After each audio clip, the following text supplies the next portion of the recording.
Semalam, euro dan pound British terus melemah berbanding dolar yang lebih kukuh, disokong oleh hasrat Bank Pusat Amerika Syarikat untuk terus memerangi inflasi. Walaupun pengurusi Reserve Persekutuan Jerome Powell membayangkan dalam kenyataan selepas mesyuarat Bank Pusat Amerika Syarikat, kini mungkin selesai dengan kitaran pengetatan agresifnya. Namun, komen baru-baru ini oleh pegawai Fed menandakan terdapat perubahan dalam pendirian pengawal selia. Hari ini Powell bersedia untuk bercakap lagi.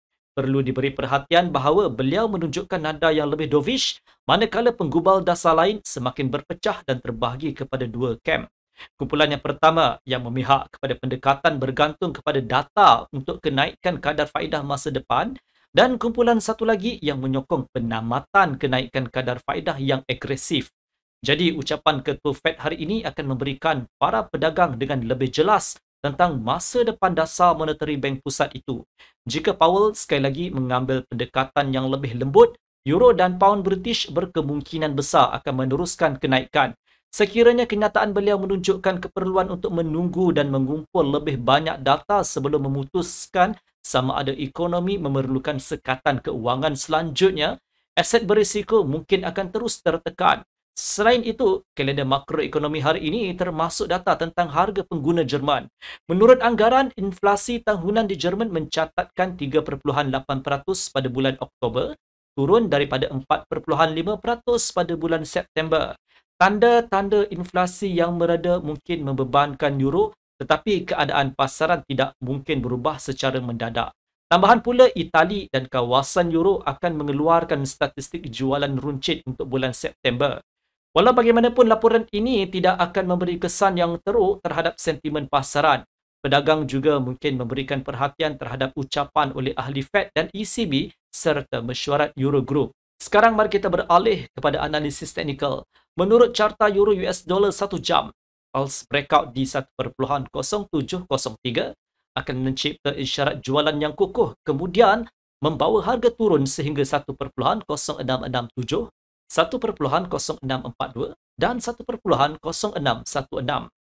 Pada tahap 1.0616, saya cadangkan untuk membuat pembelian di rebound dengan jangkaan pembetulan intraday 20 sehingga ke 25 pips. Pembelian di 1.0667 dan 1.0642 boleh dipertimbangkan di false breakout. Lagipun aliran menaik kekal utuh manakala pergerakan menurun semasa hanyalah pembetulan. Jika harga menembusi di atas 1.0703 dan mengujinya dari atas ke bawah, euro akan meneruskan rali kenaikan harganya menuju ke 1.0729 dan mungkin 1.0753. Pada tahap 1.0753, anda disyorkan untuk membuat penjualan di rebound dan ia bergantung pada pembetulan intraday 20 sehingga ke 25 pips. Penurunan di 1.0729 dan 1.0703 akan relevan hanya sekiranya berlaku false breakout. Bercakap tentang pound British, penurunan diikuti dengan false breakout di 1.2263 akan membuka peluang untuk membeli pasangan tersebut. Memandangkan kalender makroekonomi hari ini tidak mempunyai sebarang siaran berita penting kecuali ucapan Bailey, pound sterling mungkin mendapat nilai. Jika kenaikan harga menguasai semula 1.2299 dan harga bersatu di atas tanda ini, jumlah pembelian akan meningkat sekaligus menolak sterling sehingga 1.2328 dan 1.2366. Pada tahap 1.2366, pedagang disyorkan untuk membuat penjualan di rebound dengan jangkaan pembetulan intraday 30 sehingga ke 35 pips.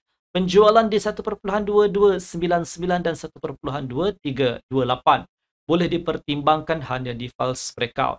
Sebagai alternatif, jika mata wang British bertindak balas secara negatif terhadap kenyataan Bailey dan menembusi di bawah 1.2263, kemungkinan besar ia akan meneruskan kerugian sehingga 1.2223 dan 1.2184. Dalam kes ini, pedagang boleh membuat pembelian di rebound di 1.2184 untuk memperoleh keuntungan terhadap pergerakan 30 sehingga ke 35 pips. Pembelian di 1.2223 dan 1.2263 akan relevan hanya di false breakout. Sekian video analisis dari saya Hafiz Omar dan semoga berjumpa lagi.